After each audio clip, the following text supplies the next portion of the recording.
Tim Collins with Cullman today. I'm at Rock the South. I'm up in the air with Chief of Police Kenny Culpepper. Chief, it's a big event. We've got thousands of people coming. You've got some things you want to impart to folks, don't you? Yeah, Tim, thanks for giving us this opportunity. You know, this is kind of an exciting time for the city to have all this activity. But one thing that we want to stress is safety. We want to make sure that everyone that's coming to the concert is going to be responsible in their drinking and make sure they've got a designated driver.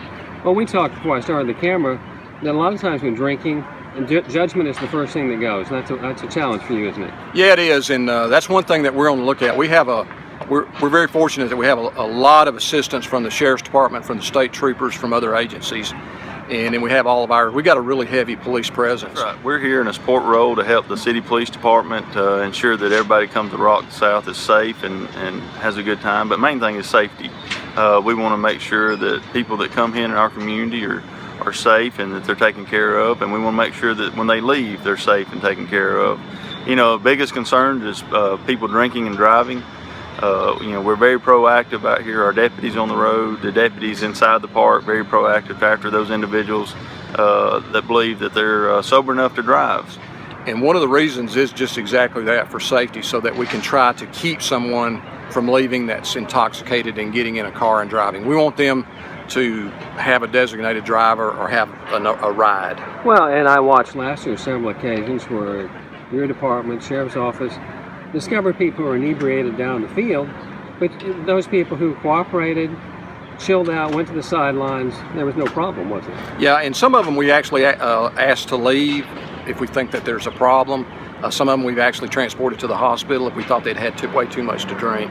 So we try to make it as safe as possible for everybody that's here and everybody that's going to be out on the road afterwards. You know, there's a lot of consequences, a lot of decisions when you get behind that wheel and decide to drive as you've been drinking and you're intoxicated.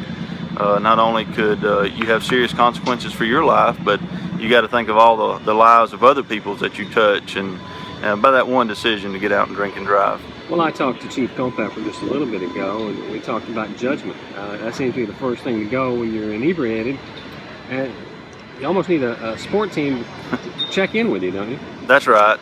You know, if you're come in a group, have people that are responsible with you, have a designated driver, have somebody that's sober, so that way when y'all leave and you arrive home safely and you're taken care of. But it's all about judgment and decisions. Well, let's talk about the roads. I get lots of questions the last day or two about what roads are closed, where do I park, what mechanisms do the city police department have in place to handle all that? Yeah, actually Park and Recreation Department is handling the off-site parking.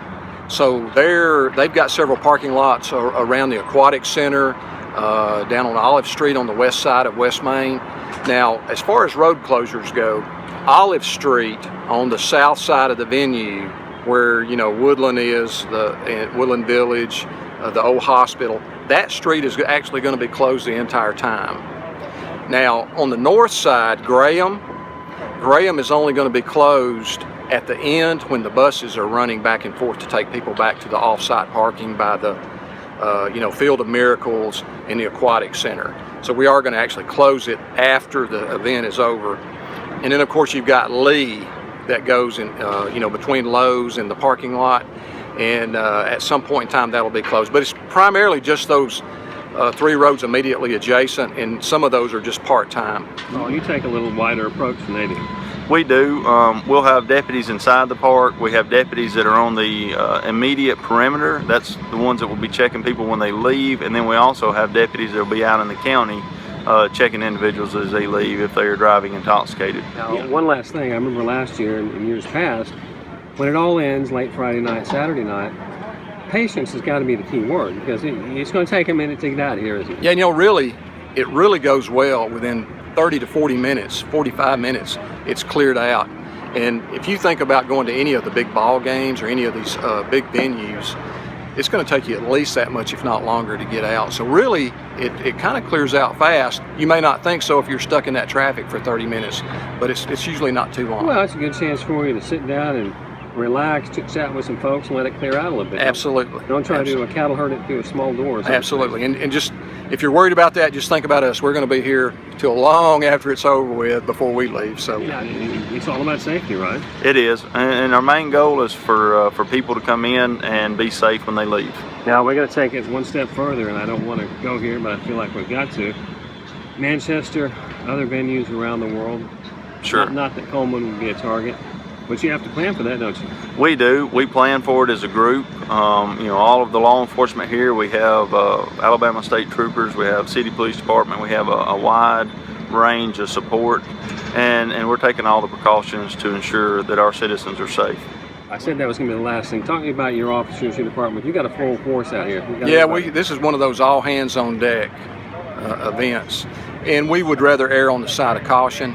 And we had the Manchester bombing in England, so now as per some guidance that's been given to us, we're going to try to have a bigger presence on the outside at the gates, where you start having those choke points with people coming in and leaving. Well, and that's a good point. That's not just a local presence. You've got people from outside the county, outside the city, who are focused on a big event. And we want them to feel secure, to feel that, that to be able to see a police officer, to see a deputy, to see a state trooper, and know that we're there, and that we're keeping an eye on things. Chief, I appreciate you so much talking to me. I wish you the best. I know it's a long, hard weekend for you guys, but somebody's got to do it, right? Hey, thanks, Tim. We appreciate it.